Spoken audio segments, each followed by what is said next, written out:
So for this third and final paper, we are basically doing an overview of SARS-CoV, the coronavirus, and it's just a brief overview. It's quite repetitive based on the other two papers. We see that CoV are globally found in humans and many different animal species, and more specifically, we see them in bats, are the animal most identified.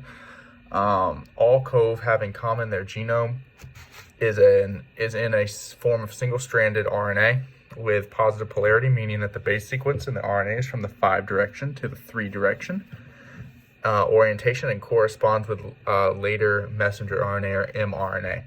So furthermore, we see that CoV have a high mutation rate due to their error-prone RDRP, which is responsible for duplication of genetic information. The paper then goes on to talk about coronavirus in humans in a more in-depth. We see that there are 4 endemic H-CoV known, and it goes on to list those. We see that it is once again a severe acute respiratory syndrome that affects the upper and lower respiratory syndrome, with SARS-CoV more so affecting the lower respiratory and SARS-CoV-2 affecting a more general of the entire respiratory tract. What is different in this paper from the previous two is that it identifies the clinical picture.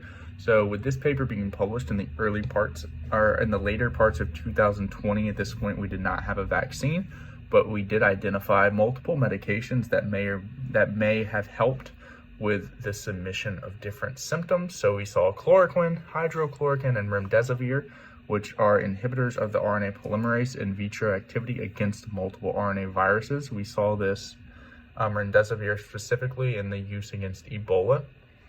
So we still don't have a clear-cut antiviral treatment. We do have a vaccine at this point, which is proving to be effective, but proving to be effective against the original SARS-CoV-2. At this point, we have mutations as the Delta variant, and I'm sure there will be more variants along the way. But once again, we are at the point now where we are just trying to contain the virus and treat the virus as we see it.